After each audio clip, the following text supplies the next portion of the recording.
All right. Hello, everybody. Привет всем. My name is Liana McCook, and I will be your moderator this afternoon for this round table discussion.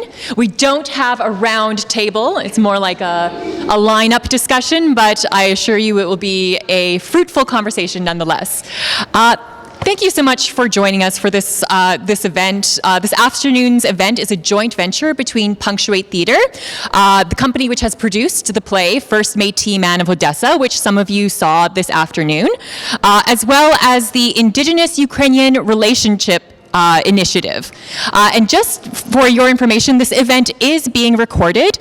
A lot of these discussions have taken, I think almost all of the discussions that the Ukrainian Indigenous Relationship Initiative has conducted have been exclusively online. Correct me if I'm wrong, but this is our first in-person event, and that's so wonderful that we can do this in live space, breathing each other's air. But the event is being recorded so that it can be shared online and that this important conversation can have a wider reach. The Indigenous Ukrainian Relationship Initiative is a joint initiative between the Cool Folklore Center at the University of Alberta and the Ukrainian Resource and Development Center at MacEwan University.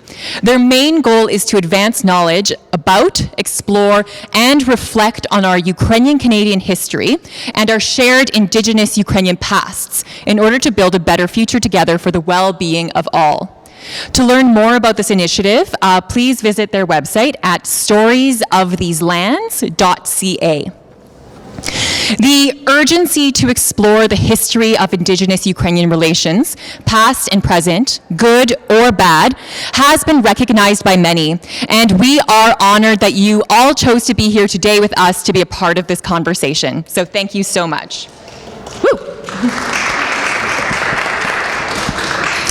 I am a Ukrainian-Canadian theatre artist born here in Amaskwachi-Waskahegan, and my grandparents emigrated from Ukraine after the Second World War. I am a playwright, and I have written a couple of plays with close connections to my Ukrainian-Canadian identity, including a play called Barvinok and another play titled Alina.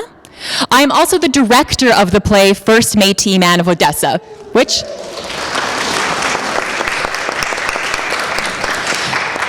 was a wonderful experience to have. And on behalf of our group, I would like to acknowledge the sacred land on which we gather today is Treaty 6 territory. We give thanks to the peoples of Treaty 6 territory, a traditional meeting ground and home for many Indigenous people, including the Niuwak, Cree, Saulteaux, Métis, Papaschase, Stoney, and Nakota Sioux. We acknowledge our treaty obligations. We are committed to living in accordance with the spirit and intent of peace and friendship and respect the land on which we gather and operate, and its peoples, history, and customs. We honor the sacrifices, both voluntary and involuntary, of the peoples of this land. I would also like to invite one of our panelists, Naomi McElraith, to share a poem with us. Wonderful. I don't think it's on. Hello. This microphone is just for the camera. Oh, I see. Okay. So Tansei Naomi McElraith Nisikasun, I would just like to say how honored I am to be here. So without further ado, this is called my humble land acknowledgement to all stewards of Treaty 6. You will hear some Cree in the poem. The Cree, the English that you hear just before or after the Cree is the translation. Ustesama wasanaika nikotwa sik, Treaty 6. And in offering this land acknowledgement, I pledge to continue my peacemaking work between Indigenous peoples and settlers. In the morning, when sun emerges from his dreams, eagle calls to us from Sakaste Nok to tend the fire of this day's most glorious yellow beginning. And we lean in to heed the teachings of Kiheo. Just before we take our noon meal, buffalo calls to us from Sawanok to tend the earth of this day's most resplendent crimson prairie. And we lean in to heed the teachings of Pascua and Mustos. In the evening, bear calls to us from Pakisimotak to tend the waters most pure and clear and blue and green gifts that quench our hot, dry thirst. And we lean in to heed the teachings of Muskwa. At day's weary end, White Wolf calls to us from Kiwetanok, reminding us to tend the very air from where we gather every blessed breath. And we lean in to heed the teachings of Wapahikan, of Nakota Iska, Anirnik, Tastawiinuak, of Dene Ode Min, Métis Sipi Wiinuak, of Papasteo, Pihesowin, Ipi, this is the Blackfoot, Ipi Kukanipia Otse, of Gartyo Spomita Pe, and of all those who tended and continue to tend this magnificent land before us. Ai hai.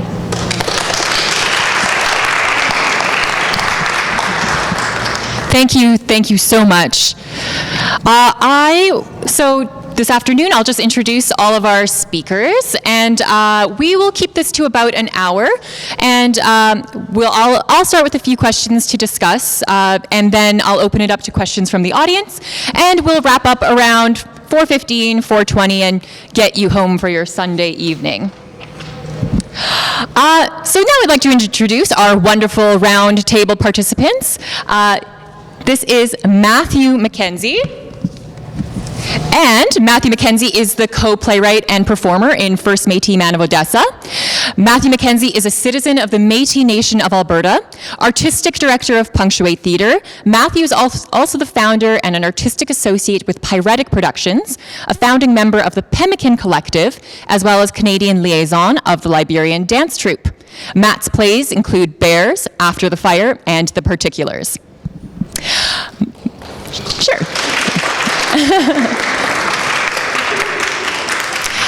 Maria Chomutova is co-playwright and performer in First Métis Man of Odessa. Maria started her theater studies in Odessa at the age of 12. She graduated from the Kyiv National University in 2012 and worked in two repertory theaters in Kyiv. In 2020, Maria was the recipient of a Golden Duke Award from the Odessa Film Festival for Best Actress in Two of Us.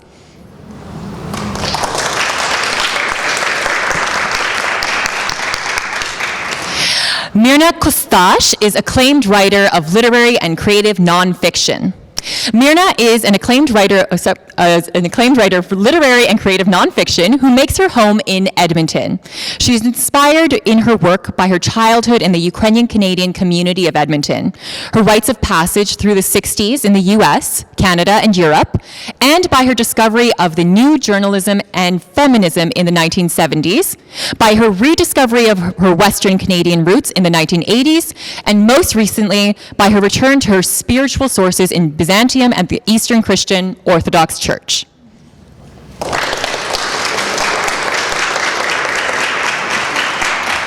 And last but certainly not least, Naomi McElraith is an educator, poet, and essayist.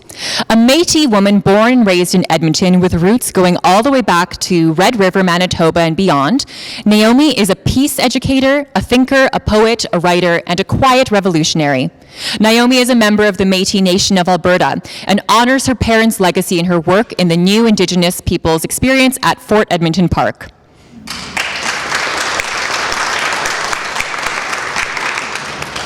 So, without further ado, let's get this discussion going.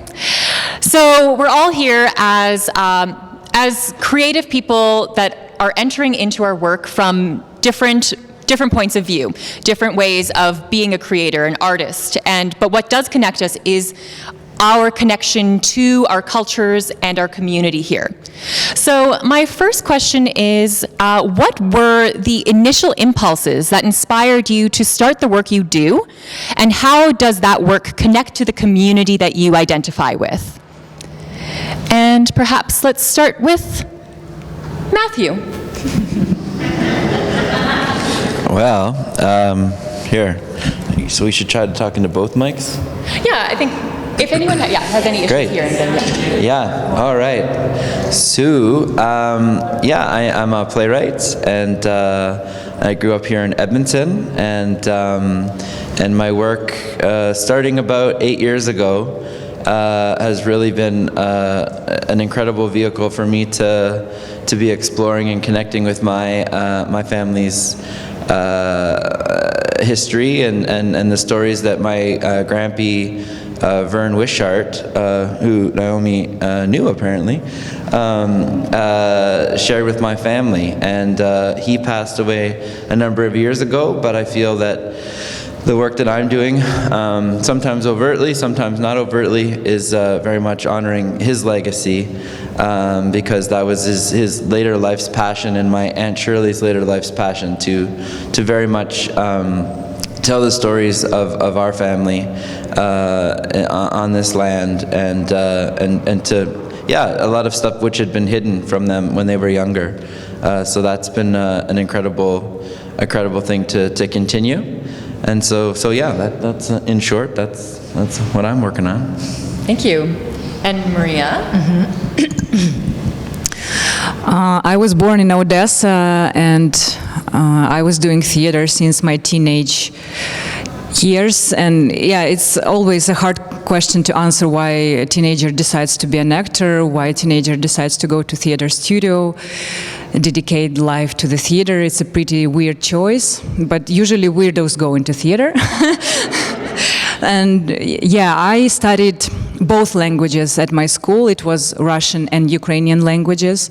And in my theater university, we also had like double coursed, bilingual, as to say, studying both of Ukrainian and Russian literature. I'm the representative of Ukrainian culture, mostly bilingual, so I can't actually say that I introduce Ukrainian community with the best perspective. I mean, I'm not a folklorist, I'm not the Ukrainian reciter, but I very respect Ukrainian culture, and I always loved it in the meaning of its authenticity and beauty, and very different. It was very different from Russian culture. I always felt it.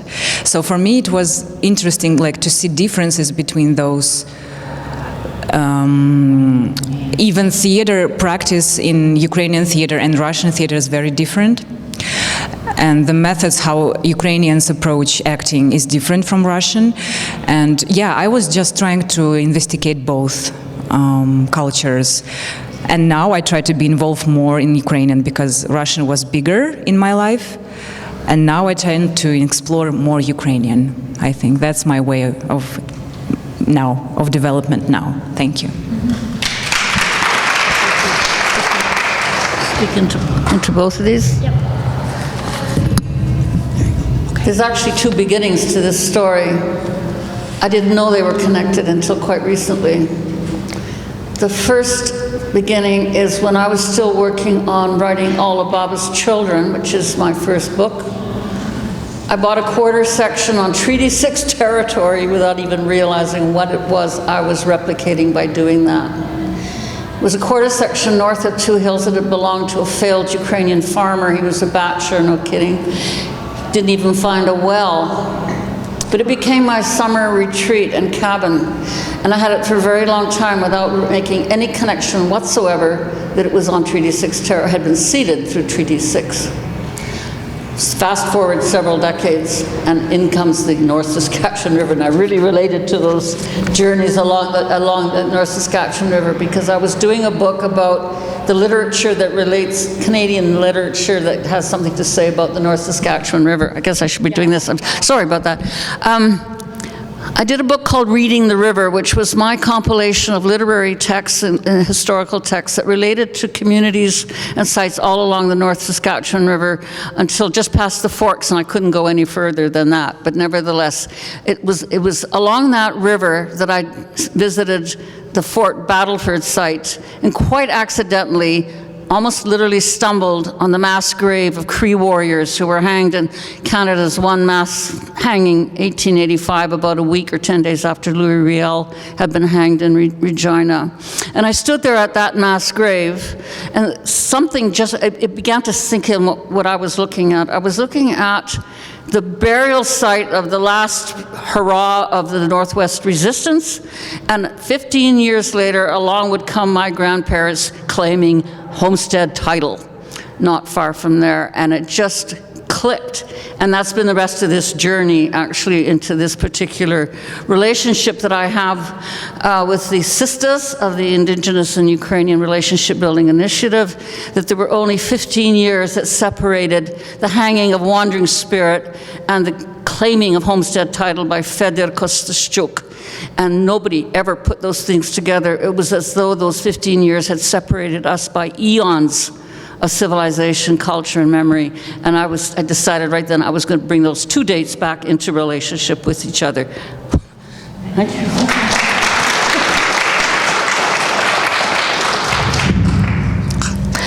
So I was born about a 10-minute walk north of here at the Royal Alec Hospital, and I'm a Pisces too. I just turned 60 on March 2nd, so yeah. And I also knew your dad. Actually, there's so many connections. I knew your grandfather because I met him at Fort Edmonton, and I helped with the Cree and some editing on Kisaskatchewan. And your father, Ian, was a social worker to our family with my foster sister. So yeah, so lots of connections. I'm going to pass this around. This is a little, what I call Cree English dictionary. I don't remember what the assignment was, but this was the product of the assignment when I was in 6th grade. I was about 11 years old, so we can pass that around so you can have a look at it. Because the question is, what are the impulses? So that was an early impulse.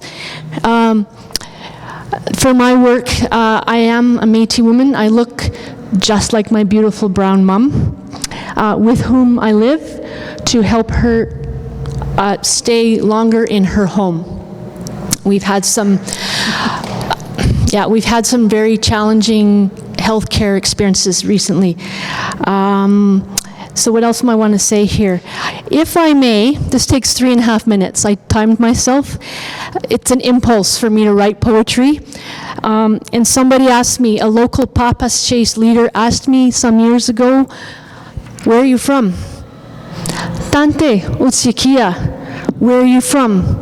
Someone asks, and then another, surprising me because I am from here, Ota Utsinia, these are Cree words, from this place and these people, all these memories, all my relatives. At this early hour, this place is black, like the Maskisina of the Blackfoot, Ayatsi Inuwak, then slipping like Nameo through Kisaskatchewan-Isipi into the cobalt of Bluebird, Sipiko Pie Sis, and sliding again into the light of day and rabbit's white coat, Wapiskisi Wapos. I am from my father's Scottish people, Okimunya wa Kakipe Tako Sinichek Wahyao, and from the Frog Lake people, Ekwa Ayikisa Kaikan Iinawak, my mother's people, Okimunya wa Kakipe Tako Sinichek Ekwamina Wahyao, and my grandmother's people, Nehiawak Ekwa Nakawi Inawak, and my grandfather's people, Okimunya wa Kaki Akayasimo Tsik Ekwakutaka Pikiskwe Win. I am from tamarack, spruce, pine, juniper, aspen, and poplar. Wakina kan sita minahik kakakiwetik wapi mitos ekwe mai mitos. I am from juniper berry and crow. Ahasu min ekwa ahasu. Red-tailed hawk, chickadee and chipmunk, magpie, goose and loon. Sakwatamo, kistikosis equasa sagwapikos, apisekakakis niska ekemwakwa. I am from rock, Asini, and more relatives, the Assiniboine, Asiniwipwat, from Labrador tea and sage, Maskikwapwe, Ekwa Pasquawikwask, buffalo and beaver, bear, coyote, fox and wolf, Pasqua Mostos, Amisk, Moskwa, Mestatakan, Makesis, Ekwa Mahikan. I am even related to our late cat Whisper, Okeminos, Kakimowait. And trickster, we sakitak, ekwa ninapos. I am from the upriver people and the Beaver Hills people. Natim wiinawak, ekwa amiskowati wiinawak. The Parklands people and the river people. Paskuko pa wiinawak, ekwa sipi wiinawak. The House people and the Touchwood Hills people. Waskaikan wiinawak, ekwa pusakatsani wiinawak. The Calling River people. Tepwe wi sipi wiinawak. The downriver people and the lake that does not freeze. My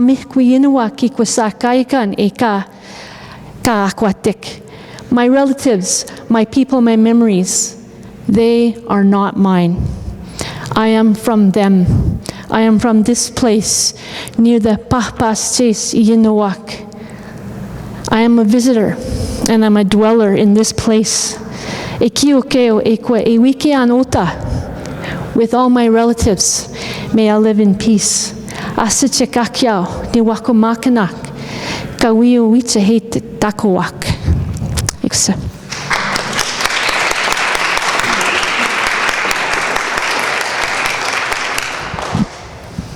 Thank you so much. I also wanted to quickly acknowledge that we're actually in the lobby right now. We are shrouded in the beautiful artwork of Dawn Marie Marchand, who is a Cree Métis visual artist based in Smoky Lake, Alberta. And Smoky Lake was the first place where we brought First Métis Man of Odessa. We performed a staged reading of the show there.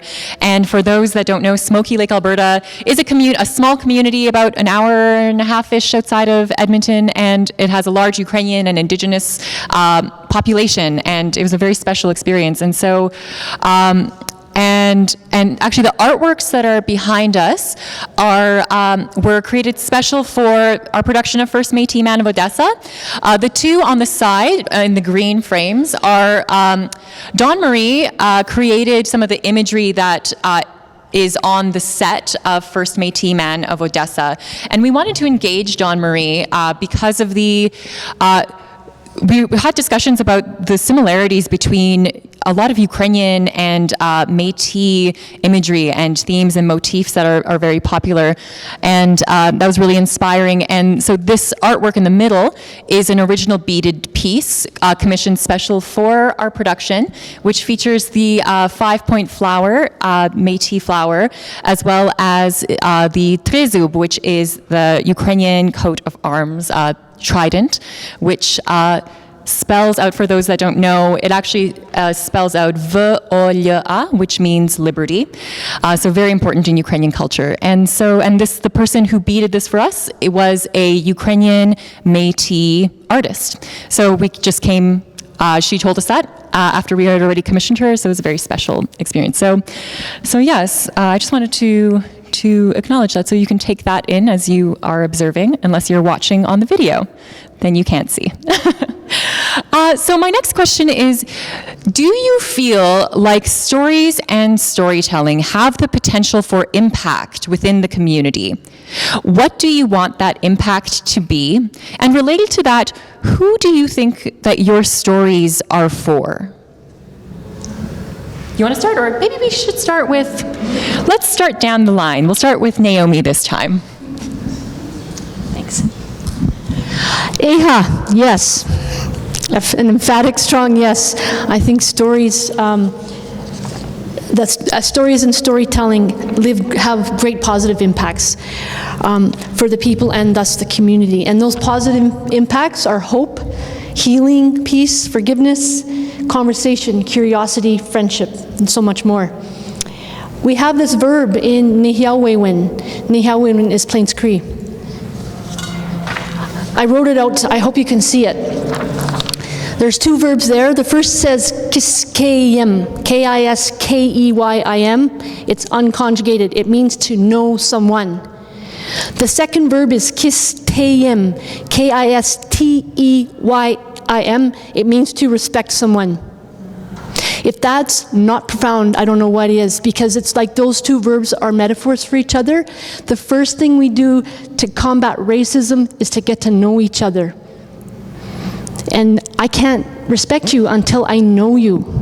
Kiskeyim. So yes, stories. What else I want to say about this is that I told you that I look just like my mom. We're almost indistinguishable. And when she was 5 or 6 in Regina, on the way home from school, the 2 little boys, for whatever reason, pushed her head on the school wall and called her a dirty little Indian. She didn't even know what an Indian was. So she went home and she told my grandmother about it and asked about it. And it happened actually a second time, and these 2 boys, they were not siblings. So my strong-hearted grandmother went to each boy's home and she put a stop to it. And so I think about this. Those boys were not born knowing that. Those boys learned that from somebody. They learned it from an adult who taught them that they were better because they were blonde and blue-eyed and white or whatever. So they learned this from somebody who taught them that kind of disrespect. So I think that the stories, like I say, that's not a nice story, but my mother is a very strong woman, and she's overcome so much in her life. She was a nurse for 37 years, successful Indigenous woman, visibly Indigenous woman, who overcame racism through her entire career. And you know, my father was non-Indigenous, but he was such a good man. So I don't want to take up too much time. So yes, stories, they will heal us.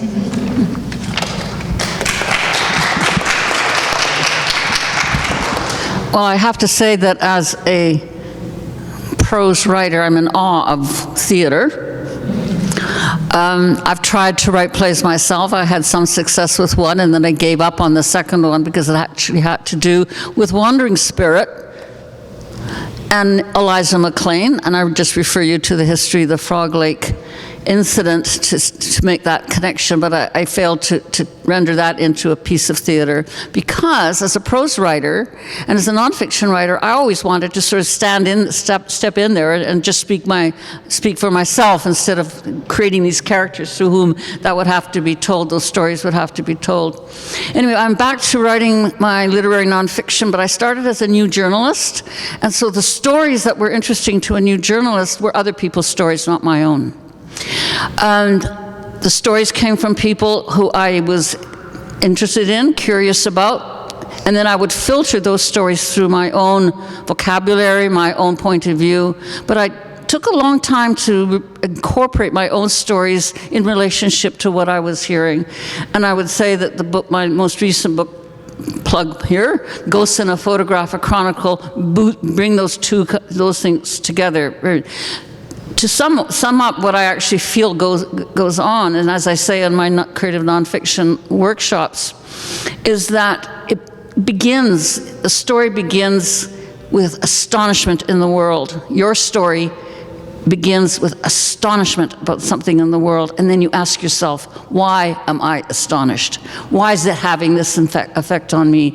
And you make this loop back and forth, what's happening to me, what's reverberating in myself, my memories, my stories, and so on, and making the connection again back outside yourself to the thing that astonished you in the first place, and that takes you to the world of other people and their stories. That's a short workshop. Thank you. Well, as for the theater, of course, of course, telling the stories of Ukrainians, especially contemporary Ukrainians, and the history that's happening right now in front of our eyes is super duper important. More of that, I think that it's important for Ukrainians to tell a lot about what they're going through right now, to have this feeling of self-identification and self-awareness, because it's obviously that the new identification of Ukrainians is being born right now in these times. So the more I think we can hear about those experiences, the better, especially in the theater, which is a lack of stories right now. I mean, there are not so much Ukrainian contemporary stories in the theater, but I hope that First Mintim Man of Odessa will be a nice start for that, and that they will appear more and more. And yeah, it's just interesting, I think, for Ukrainian artists and for Ukrainians generally to create this image of themselves. Who are they right now? Who they want to be? What they're fighting for? Where they're going to? What is this image of Ukrainian, contemporary Ukrainian right now? Not like old Ukrainian in Vyshyvanka and Oseledits. We all know about that. We all heard Ukrainian songs. In Edmonton, there is a huge community and festivals are taking place. But I'm really interested in what's going on now. What is the nation of Ukrainians that being born right now? And I hope that theater will help in this awareness of what is being born as a Ukrainian nation right now.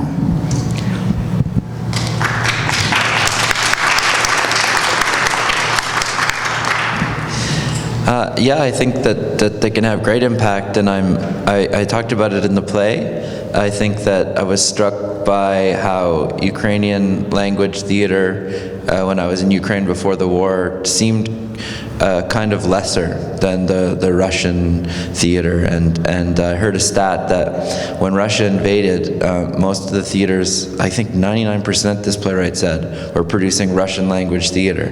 And so it really resonated with me because here, you know, we have, I would say we have a better situation, but still, like our major company in the country is Stratford Festival. They do Shakespeare. Still, to tell our own stories from our own land is a rare thing. It's great that we're here at the Citadel, but it's very rare that they have a play written by Edmontonian and a newcomer to Edmonton. And so that's something that I'm very passionate about fighting for. And now we're seeing the switch in Ukraine, where there's talk of not doing any Russian language theater, and so we're trying to raise money for the Kyiv Playwrights Theater, and they're really trying to push Ukrainian language theater on that end. But I think it can have a huge impact. But I think we have to. I personally feel that Canadian cultural dollars shouldn't go continually to producing Shakespeare or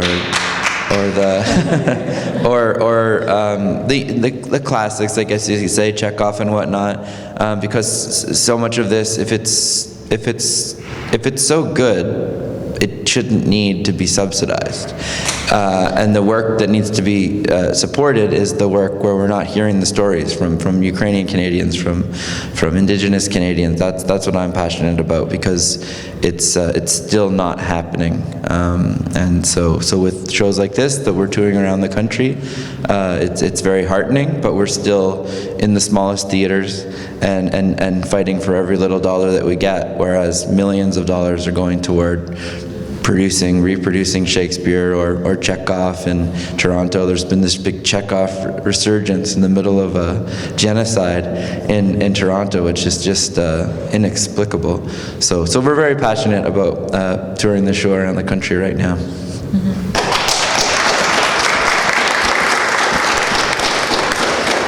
Wonderful, thank you. So as I was saying before, that we recognized some of the convergence points of some Ukrainian and Métis imagery. So my next question is, speaking from your experience, what connection points do the Ukrainian and Indigenous narratives have in our community, and where do those narratives diverge? And maybe we'll start with Myrna this time. You skipped a question. Maybe I will return to it. Maybe we'll see how time goes. So I made some quick notes, so I just have to. So my experience was, I went from All of Baba's Children to Byzantium by way of a few books. But going to Byzantium, and the book that I wrote called Prodigal Daughter, A Journey to Byzantium. By the way, I'm never going to put a journey to in my subtitles, because they always get shoved into the travel section of a bookstore. No, it was another kind of journey. Anyway, the reason I'm saying that is that at the time that I did that, I thought that's where I was going. That was my foundation. That was the foundational identity and culture that I had once I had scraped away the other layers of ethnicity in Western Canada, and then the history of my generation of '68 in Eastern Europe, and the dissident movement, and then Ukrainian history, and socialism, or whatever you want to call it. Anyway, at the bottom of all that, when I realized what it meant to be in Eastern Europe and to be among Slav speakers and the Cyrillic alphabet, that was the world that I had come from. That was the foundational rock, and that was Constantinople, ultimately. Well, I did that, and now I just refer back to that little anecdote I told you about standing at that mass grave, and I realized I had another beginning. There was another origin, and not just the one in the old world, but I had an origin in this place too, and what Naomi calls this place, that we come from this place, and that's what brings the two together for me, those two foundations. Who's next? Let's do Naomi next. So the question is, speaking from my experience, what connections do the Ukrainian and Indigenous narratives have in our community, and how do they diverge? I know some Indigenous people with Ukrainian surnames. And I can't think of any more profound way to have a connection. And then I was thinking, maybe there's some Ukrainian people with Indigenous surnames. This is. I often say, when I read poetry, I stand before you because my brown and white parents made love instead of war. I stand before you because my brown and white ancestors made love instead of war. So that's one way to connect things. I'm just going to tell you a really quick story. One of my Nokom, my Indigenous grandma, one of her best friends, guess what her name was? Olga. So Olga Moisey, yeah. My grandma Olga and Olga. My grandma Lucibel and Olga.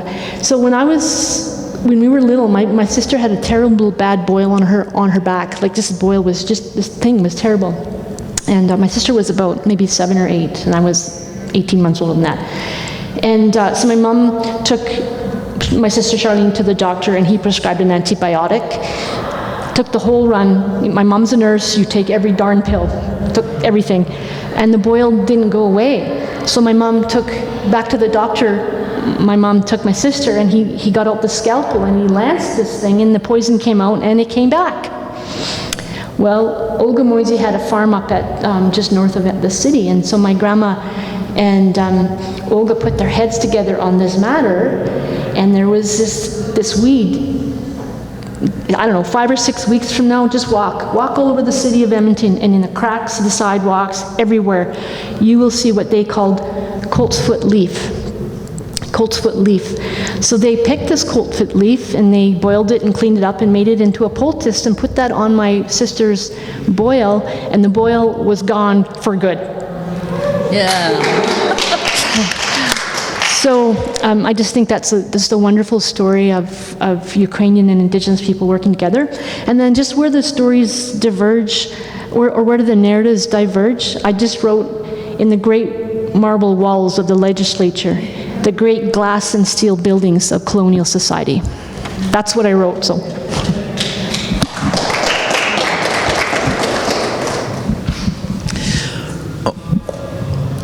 Well, I think I know there's the historical relationships that people are exploring beautifully.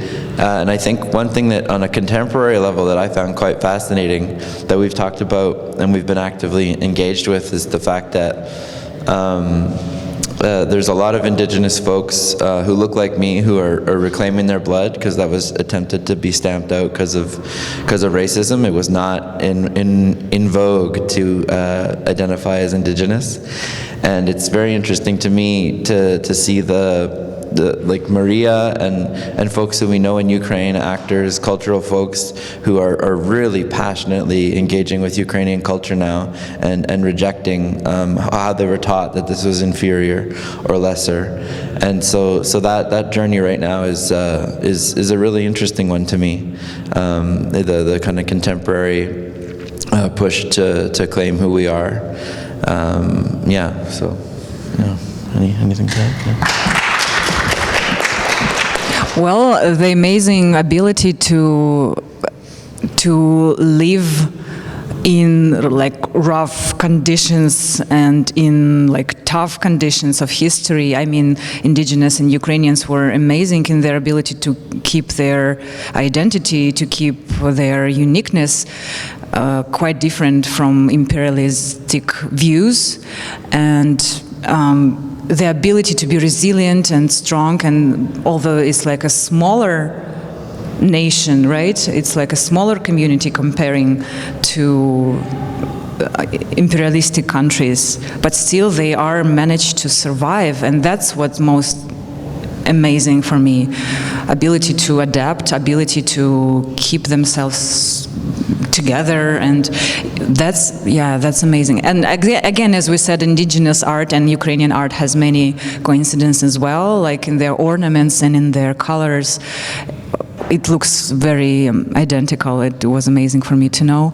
And what different, I'm still learning about Indigenous culture, really, and I can't say what's the difference. Maybe just the alphabet. Yeah, the letters, the writing is different. Yeah, that's what I can say. I'll just add that on the tour we've met many people who have Ukrainian and Indigenous blood, and they're very happy to introduce themselves as both. And my nephew is one of those people, and he identifies as Ukrainian.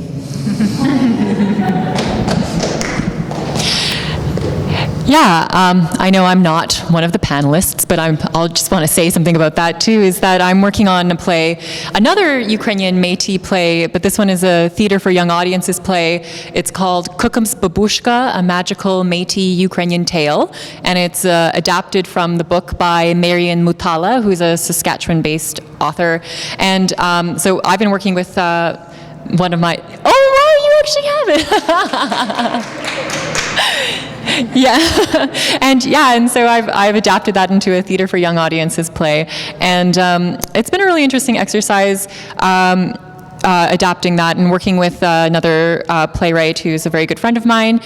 She is Métis. Her name is Jolene Ballandine, and we had a lot of discussions, and the play looks at the ways in which when Ukrainian settlers first arrived in Alberta in Treaty 6, or not in Alberta, in Treaty 6 territory, in the prairies, and when those relationships diverged, and it was actually, we used a lot of resources from discussions that the Ukrainian Indigenous Relationship Initiative had. There was a particular discussion with Leah Hirchun, and it was very informative. And so those were just, it was the amount of conversations that my friend and fellow playwright and I had delving into those complex relationships just for a theater show for kids, and creating those palatable discussions about Ukrainians' roles in the settler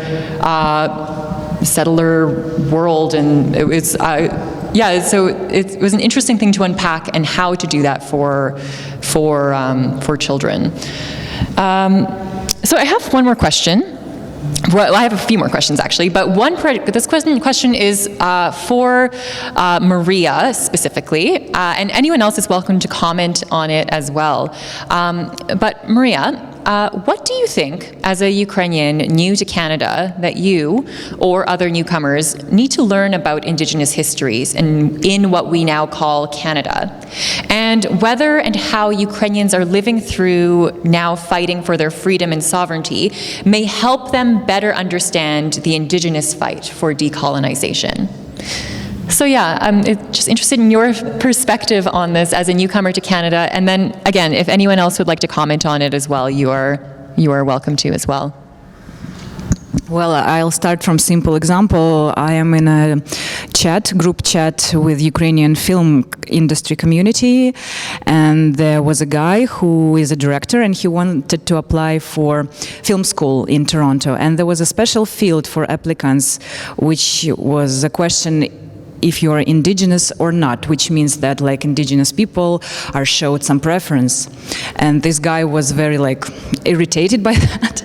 He's a Ukrainian, I can remind you, he's a newcomer from Ukraine, and he says like, okay, why like Indigenous people are shown more preference than me, Ukrainian? And I answered him very briefly that you should learn the history of this country first to demand some preferences for yourself, because Indigenous history is much older, is very old, and it's actually the basis.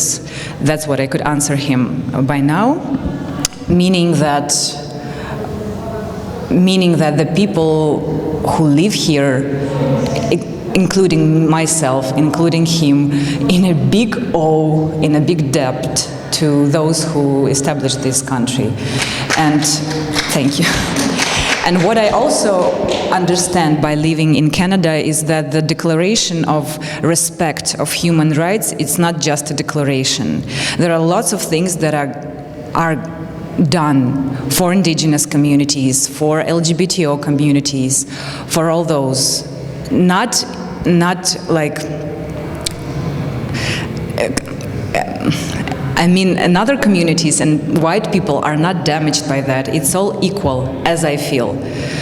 And I feel that it's important because Ukraine was still on a way, for example, to respect people who are on wheelchairs. We don't have those conditions in theaters in Ukraine for people on wheelchairs to come and visit show, or for people who don't hear, sorry if I don't spell it right, who can see the show. We were still on the way to develop that. And in Canada, it's a huge program for those to respect those people. And I think the same is done for Indigenous culture. For example, my husband dedicated all his life to Indigenous artists, to Indigenous playwrights. He moderates the Indigenous contemporary playwrights circle. Sorry if I spell it not right.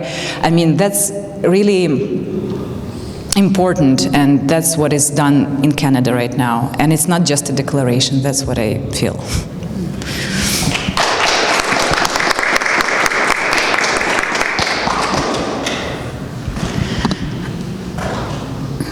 Oh dear, I should have left it alone.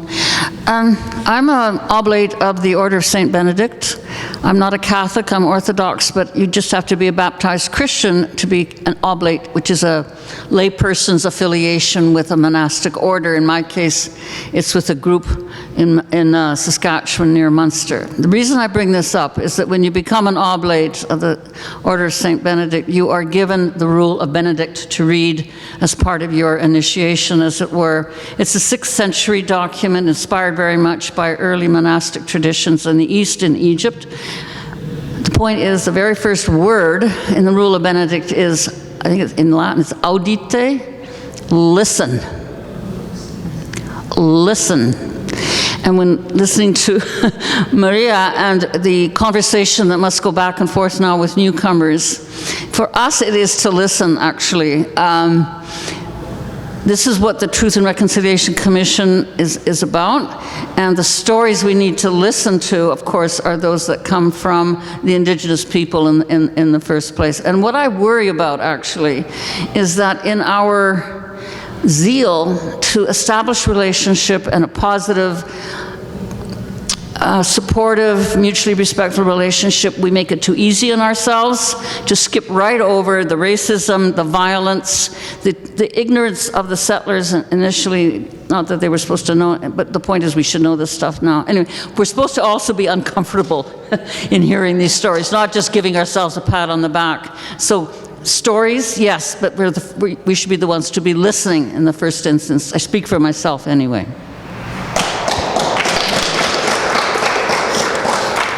I'm just going to tell 2 quick stories. Last summer, in August sometime, I was sick one morning, and I got up about 6:30 and went out to the living room to sit in the reclining chair and sleep there because the bed wasn't comfortable anymore. at 8:30 I got up to go to the kitchen to get a drink of water, and I looked to my left out the backyard, and there was a dead man. And I don't live in a safe neighborhood, and I sleep better at night because it's my mother's house and we're trying to keep her there. There was a shirtless, shoeless, dead man on the pallet, the wooden pallet, where I used to put the garbage before the new system came in. So I wondered if the risk, like what happened. So I phoned 911, and about 7 minutes later, a fire truck came with four firemen. And while we were waiting, I was watching, and he wasn't dead. He convulsed, and he kind of came up and then fell back like he was crucified. Paramedics came, or firemen came, and they did that sternum rub, and they woke him up. And then about 10 minutes later, the paramedics came, and so they stayed with him. I tell this story because you're asking about what the question. I didn't anticipate the question. It was slightly different than the one. But what can we? I'm mostly settler, but I do have a very strong pulse of indigeneity in me. What can we do? We'll tell these stories. I'm a highly educated person living in a dangerous neighborhood. I just have to look at my notes just to gather my thoughts. There is a second connection there. Yes. 2 Thursdays ago, I work hard, and this particular day I worked 12 hours, getting myself ready for staff training, and then we had 2 big functions to come and use the space. So we didn't get away from there till it was 8 o'clock when we left. I got in my truck to come home, my gas tank was empty. It was Thursday night, and I remembered that the Domo Gas on Stony Plain Road has, the gas is 5 cents less on Mondays and Thursdays. And if you know Stony Plain Road, right now for the next decade, it's going to be under construction because they're putting the LRT through there. They're putting it through Stony Plain Road. They're shutting down the businesses when they could have put it through 107th Avenue, but anyways. So I came home, or I went to get the gas, and actually I got it for, it was like $1.41 everywhere else, and Domo had it $1.35, and then it was Thursday night, so I got it for another $5, it was like $1.30.9. Still cost me $90 to fill my tank, but anyway, so I came home and I had all these loads. I had to go get milk and eggs. So when I got home, there was several loads to get into the house, and when I got home, we have this cast iron gate, the fence. It's not very high. In fact, our house is the only house in the whole block that's not secured. Over the years, we've lived there for 46 or 7 years. Everybody else has put a big fence up. In the back, we have no fence. And the fence at the front is, I was not blessed with a high waist. It's my waist height, so it's not secure. And but the gate was closed, and that kind of struck me as odd because I never closed the gate. So I went in and out. I had like 5 or 6 loads, and on the last trip out, I noticed there was a bright yellow Superstore shopping buggy under the blue spruce tree. And so I went over there and to pull it out, and it was really wedged in there. And there was a big black towel covering it all, and it was somebody's home. This buggy, this bright yellow Superstore buggy was somebody's home, and they had pushed it in our yard, and they had closed the gate to secure it. So I had to actually pull it out, and then I pushed it down. We're only 3 houses from 100th Avenue, and less than 2 blocks from you name the pill, you name the pleasure, you can get it, Stony Plain Road. And I put it, there's like a berm there, and I tucked it under the trees. And I could not bring myself to lift that and look in there because it was somebody's home. Why do I share these stories? It's just the question is about, I was anticipating a question about vulnerabilities, but I think the question you asked initially had to do with that. How do we, as settlers, what is our responsibility to learn about Indigenous peoples? It is still happening. That's what I was trying to say.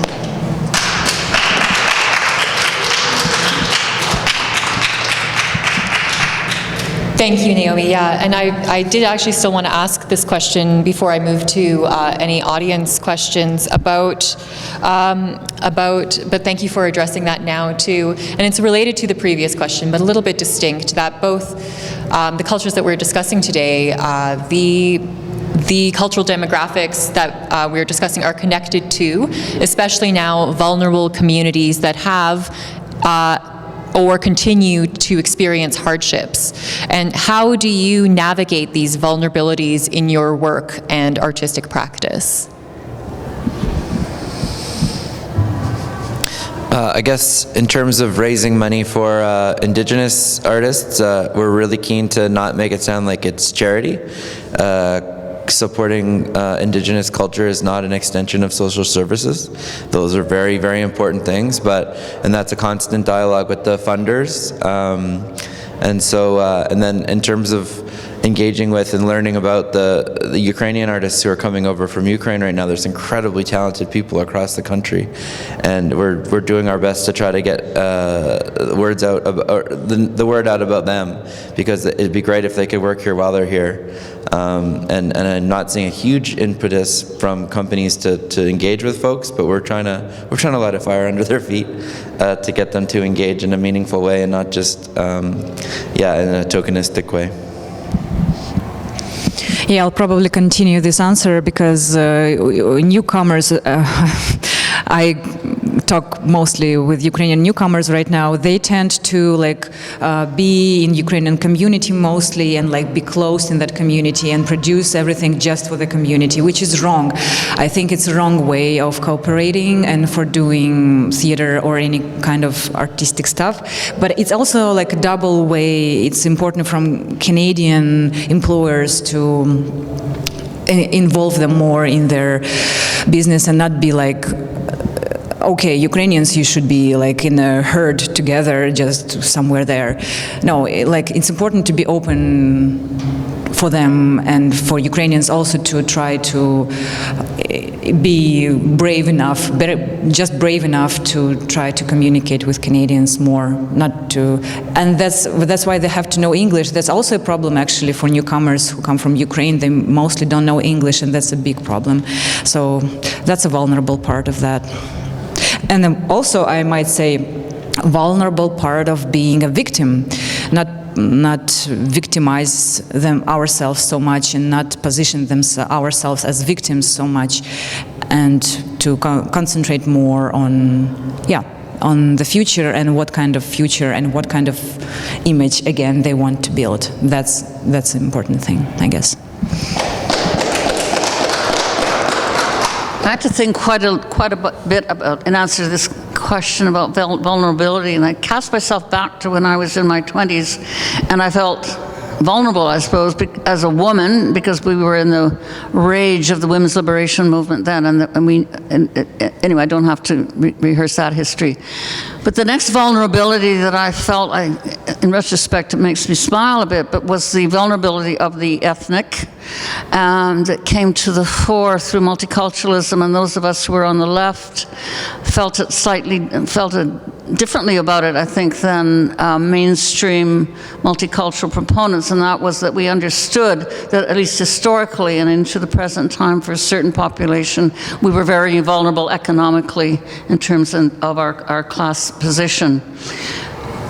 The vulnerability of the white ethnic got turned right over on its head for me the day that I was at a conference and realized that the people who were speaking about their sense of difference and their sense of being minority were actually the racialized writers among us, and that I was no longer I was part of the problem as a white person. That's been a little bit hard to digest, but I think, again, historically it's important to remember that there have always been populations who've arrived who are considered not white. And my great uncle, Peter Zvarich, when he had the temerity to run for public office as a weed inspector in Vegreville in the 1920s, maybe, early 30s, had an editorial written against this in the Vegreville Observer by somebody called H.D. I'd like to know who that was, actually, who said, Peter Zvarich has the nerve to run for public office. No white man will stand for this. I thought, Uncle Peter wasn't white, but I'm as white as the driven snow. So something goes on here in terms of how the fluidity of these identities and our relationship to each sort of newcomer, or understanding those who've actually preceded us before we even ask these questions about our own vulnerability. Thanks, Myrna. So I have another story, but that's for another day for sure. But I should answer the question is how do I navigate these vulnerabilities in my work and my artistic practice? I think it's safe to say that the lines between the work that I do to survive and my artistic practice are quite fuzzy. But I can also say that in both my work and my artistic practice, when I tell these stories, that seems to be the time when I feel most heard. And when I perceive people to be most closely attending to me. I'm actually a very shy person, and it's why I became a writer, because I'm in there. Talk about being in my head. I'm in there a lot, and when I was young, I couldn't talk. it was hard to talk. It's hard today too, but I became a writer to organize my thoughts so that when I actually talk, I make sense. Somebody please tell me I'm making sense. It's when I feel I'm making the most difference is when I tell the stories. But I also write poetry, and I also write essays. There's a novel in here somewhere, but I'm not doing that nearly enough because my mom and we are vulnerable in our home, and I am vulnerable at work. So I don't have the time to be writing as much. But I'm strong. I'm very strong, and if I could be half as strong as my mother. But thank you. I'm just so grateful to be here today.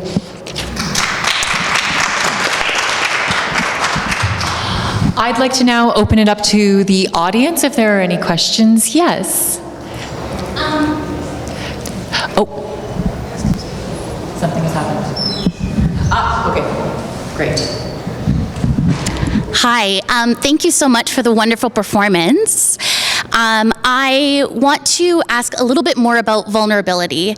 And I'm also a Ukrainian Canadian playwright and storyteller. And one of the things I've been thinking deeply about is how do we tell stories in this time of intense trauma for our community in a way that is safe?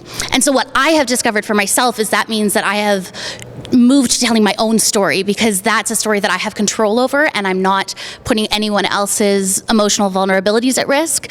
But that is also intensely difficult, and that's exactly what you've done. So I just want to laud you for your bravery in putting your own story on the stage, because that's incredibly difficult. And for all of you, I'm wondering if you can speak a little bit about, as an artist, what the role of personal vulnerability is, and what do we have to do as artists on an emotional level and an intellectual level and a spiritual level and all these things to be able to bring ourselves to tell our stories and to showcase that vulnerability in the spirit of, building this community, building these relationships. What can you speak to the personal work that went into this show, but also your own art? So just if everyone can hear, the question is about what were your personal how do you navigate your personal vulnerabilities, and what kind of personal vulnerabilities are integrated into your work? Is that, yeah? Well, I think with the show we were very keen not to appropriate the experience of folks who are experiencing the war every day. Obviously, we spoke about people who we know, who've passed or been murdered, or have gone through hell. But we were very careful to try to do that, and we were very interested to see how Ukrainians who've come over recently would respond to the work. And a woman came from Odessa yesterday, and did you want to speak to that? She had an incredible way. She spoke to me, and she said, because we wondered whether it would trigger people and be upsetting for them. And she said all of her stress, seeing her story on stage, all of her stress left her. And so that was really, really quite something, the way she phrased it. And so, but I think we also had a woman who just left. She came to the show 2 weeks after leaving Kyiv, and she said I was triggered, and she was still crying, but she wasn't saying it in a way like, why the hell am I here? And so we're trying to be sensitive to that, but but at the same time not sanitize anything about what's going on over there for average people. Yeah, thank you for this question. I think it's like open question right now, and even today I listened to the live stream from Theater of Playwrights in Kiev. The most famous Ukrainian playwrights are discussing the same thing, how to write about the war in conditions of war. Ukrainians are searching for that answers too. They don't know how to write about that. The only thing that they said, and I think it correlates with your experience and our experience, is that the more personal your story is, then it's better. Even if you are reading the plays that are written after the war, like the most fresh, the most newly written plays, they are voices just personal experience of every single playwright. They are not writing about others, almost like it's very rare. They're just writing about what they have gone through. And that means that theater, those kind of plays are mostly for like indie theater, for small theaters. It's not for big stages, which is fine. But again, that means that those stories have to start from like small spaces probably to become something louder and bigger. By now, that's the only possibility how we can go through this trauma and how we can heal ourselves and heal others. And like probably just be maximum truthful and sincere in that. Even if you read news, yeah, it's a tricky ethical moment when you read news and you like impressed so much by that and you want to work through it in your play. How dare you actually to use it in your play, right? It's a very tricky ethical moment, and I don't have answer to that. I just think that the more sincere you are in that, the more you can like relate with all your heart and soul to that and work through your work. Sorry for that tautology. The more it's better, I guess. It's a hard time right now, and we're all searching for these answers. Thank you for asking this question. Yeah. Yes, that's a very interesting question. And as a nonfiction writer that began as a new journalist, I can see now that what was most vulnerable was the vulnerability was of the people who were telling me their stories. And I learned this the hard way by including everybody's name in all of Baba's children. And then they said, well, she misrepresented me. I never said that. I know why she has these ideas. Her father's a communist. That's not true. He was a NDP. Anyway. CCF, whatever. So I learned my lesson for that. And in my second book, I didn't give anybody a name. I didn't attribute any of the stories. And then that became a difficulty when people came to my book and the files on it for the research, like who were these people, why were these, whatever. So I said, it can't be totally anonymous. I can't wipe them out completely. So for my next book, which was about teenage girls, I hit on the solution, and that was they could name them, they could give themselves a name, and that's how I would report what they were saying in the book. And then I realized that I was hiding behind other people's stories. And the transition from new journalism to creative nonfiction, I think I realize now, is exactly that transition to take responsibility in my own voice for my own story, not hide behind other people's stories, and then a whole set of other issues come up. But that's the view from nonfiction.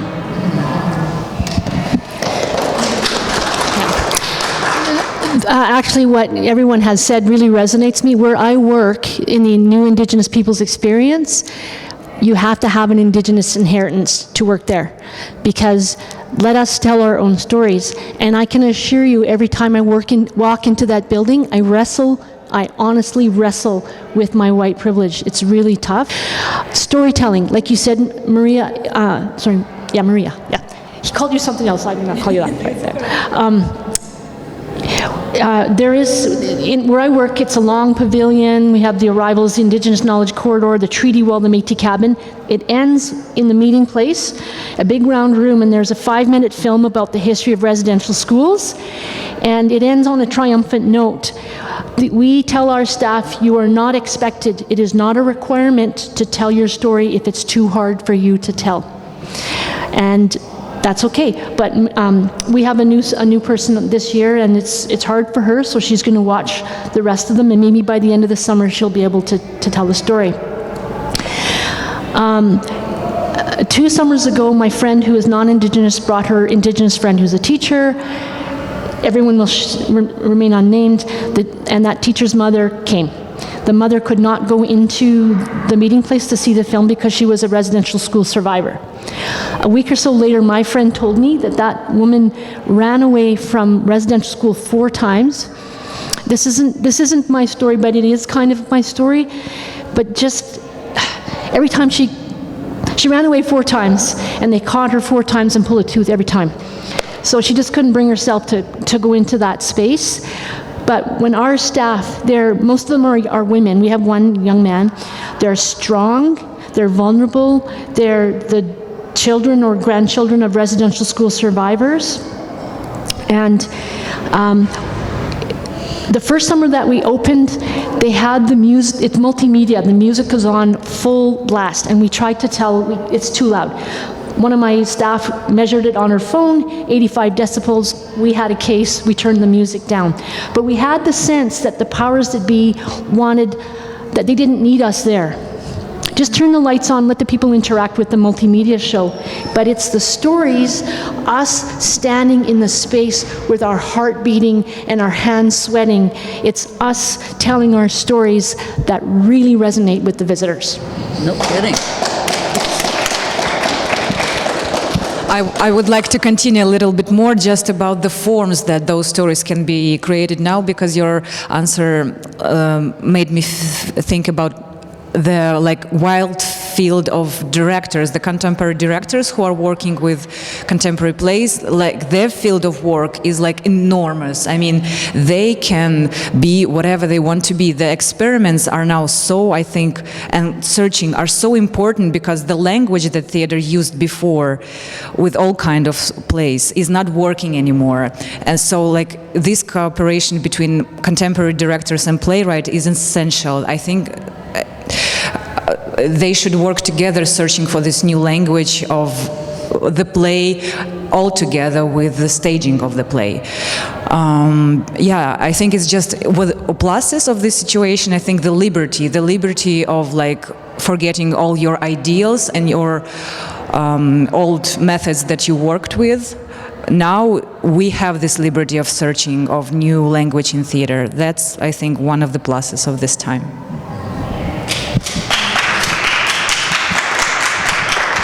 We have time for just the one more question, but the conversation may continue after your flow.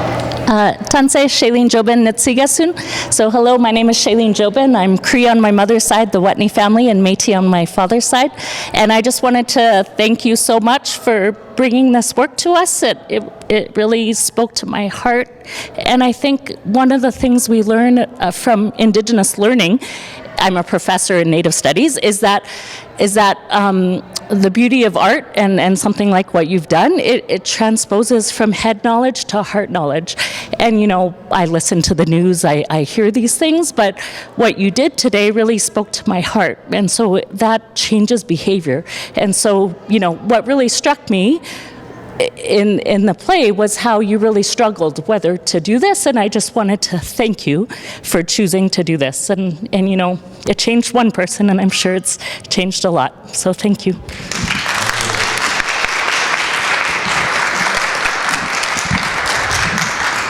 Thank you very much for sharing that. And I think that is, at least speaking from my experience, why I am an artist doing this kind of work, is I think that art has a way to speak to people, which you said so beautifully, that translates from head to heart knowledge.